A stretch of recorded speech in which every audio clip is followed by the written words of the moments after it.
మరికొన్ని రోజుల్లో భారత సార్వత్రిక ఎన్నికల ఫలితాలు రాబోతున్న వేళ భారత్ మరో మైలురాయిని దాటింది. అటు అంతర్జాతీయ మార్కెట్ల నుంచి ప్రతికూల సంకేతాలు విదేశీ మదుపర్ల అమ్మకాల సూచీలపై ప్రభావం చూపగా, మరోవైపు ఇంట్రాడేలో బీఎస్ఈలో నమోదిత కంపెనీల మొత్తం విలువ తొలిసారి $5 ట్రిలియన్ మార్కును అందుకుంది. అంటే ఏకంగా 414 లక్షల కోట్లకు భారత స్టాక్ మార్కెట్ చేరింది. ఇది ఎలా సాధ్యమైంది?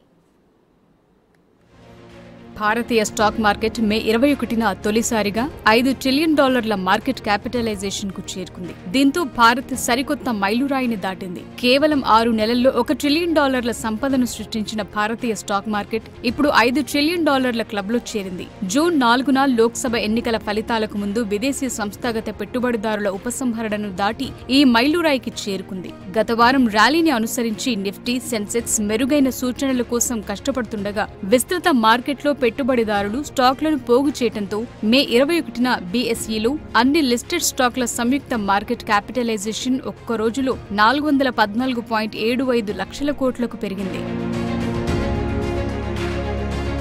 గతేడాది నవంబర్ 29న $4 ట్రిలియన్ నుండి ఈ ఏడాది మే 21న $5 ట్రిలియన్ చేరుకున్న దలాల్ స్ట్రీట్ ప్రయాణానికి 6 నెలల కంటే తక్కువ సమయం పట్టడం విశేషం. ఇంత వేగంగా సంపద సృష్టి జరగటం మార్కెట్ చరిత్రలో ఇంతకు ముందెప్పుడూ చూడలేదు. మే 21 నాటి సెషన్లో మిడ్, స్మాల్ క్యాప్ సూచీలు కొత్త శిఖరాలను తాకగా, నిఫ్టీ ఇప్పుడు ఆల్ టైమ్ గరిష్ట స్థాయికి 250 పాయింట్ల దూరంలో ఉంది.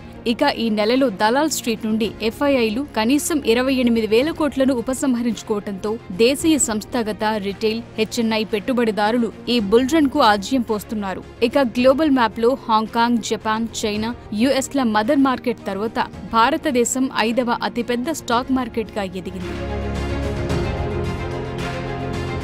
భారతదేశం మొదటిసారిగా 2007 మే 28న $1 ట్రిలియన్ తాకింది. ఇక 2 ట్రిలియన్ కి చేరుకోవటానికి మరో 10 సంవత్సరాలు పట్టింది. 2 ట్రిలియన్ల మైలురాయి 2017 మే 16న వచ్చింది. అయితే 2021 మే 24న 4 సంవత్సరాల్లోనే $3 ట్రిలియన్ స్థాయికి చేరుకున్న తర్వాత అప్పటి నుండి వేగం పెరిగింది. ప్రస్తుతం ఎన్నికలకు సంబంధించిన ఊహాగానాల మధ్య గత కొన్ని వారాలుగా మార్కెట్ అస్థిరంగా కనిపించగా, ప్రభుత్వం ఇచ్చిన భరోసాతో పెట్టుబడిదారుల కాస్త ఓదార్పు పొందింది. జూన్ 4వ తేదీలోపు ఎన్నికల ఫలితాలు వెలువడే ఒక వారం వ్యవధిలో మార్కెట్ పార్టిసిపెంట్లు అలసిపోతారని ఎన్డీటీవీకి ఇచ్చిన ఇంటర్వ్యూలో పీఎం మోదీ కూడా ప్రకటించారు.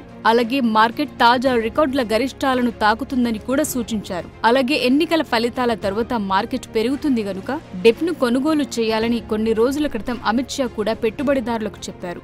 దీనిపై దేశవ్యాప్తంగా తీవ్ర చర్చ కూడా నడిచింది. ఇక 2027 నాటికి భారతదేశం 3వ అతిపెద్ద ఆర్థిక వ్యవస్థగా అవతరించనుందని అంచనా వేశారు. అలాగే గత 15 నుండి 20 సంవత్సరాల చరిత్ర, కొత్త లిస్టులకు అనుగుణంగా మార్కెట్ రాబడిని ఊహించడం వల్ల 2030 నాటికి మార్కెట్ క్యాప్ $10 ట్రిలియన్లను తాకుతుందని అంచనా వేస్తున్నారు. ఇక ప్రపంచ వ్యాప్తంగా ఉన్న అనేక అభివృద్ధి చెందుతున్న మార్కెట్ పెట్టుబడిదారులను భారత్ ఆకర్షిస్తోంది. అలాగే పెరుగుతున్న మార్కెట్ పరిమాణం పెద్ద పెట్టుబడిదారులు వెనక్కు వెళ్లలేని పరిస్థితిని కల్పిస్తోంది. ఈ పెద్ద చేపలకు తగినంత లిక్విడిటీని కూడా అందించడంతో వీరంతా పెట్టుబడులకు ఆసక్తి చూపుతున్నారు.